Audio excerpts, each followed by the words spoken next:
tapi kok susah banget kalau disuruh belajar, seperti membaca, menulis, atau berhitung. Nah, kondisi itu disebut learning disability. Learning disability bukan berarti anak bodoh. Anak hanya memiliki cara belajar yang berbeda. Ciri-ciri dan karakteristik learning disability. Di sini ada dua bidang, di bidang akademik dan non-akademik. Kalau di bidang akademik, satu, anak sulit membaca, menulis, dan berhitung walaupun sudah diajarkan berulang kali. Kedua, anak juga sering tertukar antara huruf B dan D, angka 6 dan 9. Anak juga sering kesulitan memahami instruksi tertulis ataupun lisan. Dan anak juga menghasilkan belajar yang tidak sebanding dengan usaha yang dilakukan, dan sering juga tulisan tangannya tidak rapih dan susah dibaca. Kalau di bidang non-akademiknya, satu, anak sulit mengingat urutan seperti hari, bulan, tanggal, atau langkah kegiatan. Yang kedua, anak mudah lupa atau sulit fokus. Ketiga, anak sulit membedakan antara arah kanan, kiri, atas, dan bawah. Yang keempat, anak mudah frustasi dan kehilangan semangat belajar. Dan yang terakhir adalah anak kadang-kadang tampak lamban dan dalam berpikirnya itu anak susah untuk menjawab pertanyaan. Di sini juga ada jenis-jenis learning disability. Ada disleksia, itu berpengaruh dalam membaca dan ciri utamanya sulit mengenal dan memahami huruf atau kata. Yang kedua ada dysgrafia, itu bidang yang terpengaruhi adalah menulis. Ciri utamanya adalah tulisan tangan buruk, sulit menulis ide. Yang ketiga ada dyskalkulia, bidang yang terpengaruhnya adalah matematika. Ciri utamanya sulit berhitung dan memahami angka. Yang keempat ada dispraksia. Dispraksia ini adalah bidang yang terpengaruhi koordinasi motorik. Ciri utamanya adalah gerakan tidak terkondisi. Yang kelima ada auditory processing disorder atau APD. Bidang yang terpengaruhnya adalah pemrosesan suara. Ciri utamanya adalah sulit memahami instruksi lisan. Yang keenam adalah visual processing disorder atau VPD. Di VPD ini bidang yang terpengaruhnya adalah pemrosesan visual. Ciri utamanya adalah anak sulit membedakan bentuk dan membaca. Jadi learning disability itu memiliki beberapa tingkatan di dalam dunia medis dan pendidikan. Kenapa bisa ada tingkatannya di learning disability? Karena ada beberapa anak yang memiliki derajat keparahan berdasarkan tingkat kesulitan dan dampaknya terhadap kemampuan belajar serta kehidupannya sehari-hari. Dan tiga tingkatan itu ada ringan atau mild, sedang atau moderate, berat atau severe. Dan ada lagi satu sumber yang menambahkan satu tingkatan lagi, yaitu sangat berat atau profound untuk kasus yang lebih ekstrim. Teknik pengajaran yang cocok untuk anak dengan learning disability. Yang pertama adalah chunking dan multisensory teaching. Dalam teknik ini, fokus materi dibagi menjadi lebih kecil dan melibatkan banyak indera. Mengapa teknik ini cocok untuk anak dengan learning disability? Karena anak dengan learning disability memiliki kesulitan untuk memproses informasi yang panjang. Dengan chunking, materi dibagi menjadi lebih kecil dan difokuskan menjadi satu materi dan disampaikan dengan berbagai gerak, visual, suara, serta sentuhan. Bagaimana cara menerapkannya?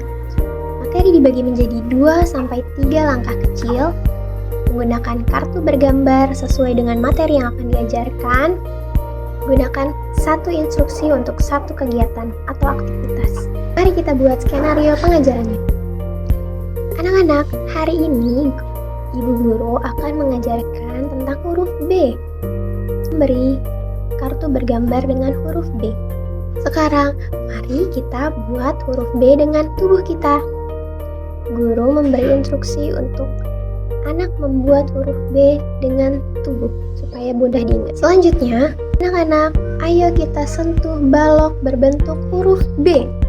Guru memberikan balok berbentuk huruf B sesuai instruksi dan anak-anak menyentuhnya.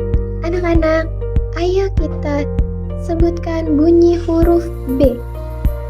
B. B. Kuncinya adalah satu huruf sama dengan satu lihat, satu gerak, satu sentuh, satu ucap. Tidak terburu-buru dan tidak menumpuk materi. Teknik yang kedua adalah visual schedule dan first date strategy. Teknik ini berfokus pada jadwal bergambar dan motivasi sederhana. Anak dengan learning disability sering cemas dan bingung dengan transisi. Visual membantu mereka untuk memprediksi kegiatan dan fokus. Cara menerapkannya, buat jadwal dengan gambar sederhana. Gunakan kalimat pertama, lalu beri reward non-materi seperti stiker atau pujian. Skenario penerapannya adalah dalam situasi kelas, anak sulit mengikuti kegiatan seperti mencap, membuat bangunan dengan balok, dan lain-lain. Dalam situasi ini, guru bisa mencontohkan terlebih dahulu bagaimana cara mengerjakan atau melakukan kegiatan tersebut. Dengan kata, lihat ya, pertama-tama kita ambil balok dengan bentuk segitiga seperti ini. Lalu kita ambil balok dengan bentuk persegi. Jika anak merespon dengan dengan bentuk persegi, guru bisa menjawab, iya, kita sudah menyelesaikan satu bentuk, yaitu bentuk rumah. Setelah anak merespon positif, tandanya anak sudah mengerti apa yang harus dilakukan dalam kegiatan tersebut. Anak akan merasa lebih tenang dan nyaman dan tahu apa yang harus dilakukan dan apa yang akan terjadi. Teknik pengajaran yang ketiga adalah role play dan social story. Teknik ini membuat anak belajar lewat cerita dan peran serta memahami konsep lewat drama sederhana. Cara menerapkannya, gunakan boneka atau teman sebagai tokoh. Ceritakan cerita singkat dengan bahasa yang sederhana. Ulangi dengan peran berbeda. Skenario pengajarannya. Tema pengajaran, belajar minta tolong. Guru membawa boneka sebagai tokoh. Aduh, aku tidak bisa pakai sepatu.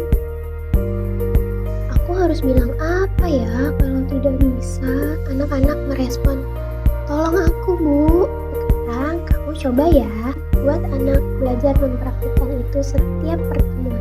Dari teknik tersebut, anak belajar bahasa sosial dan keberanian lebih efektif daripada ceramah.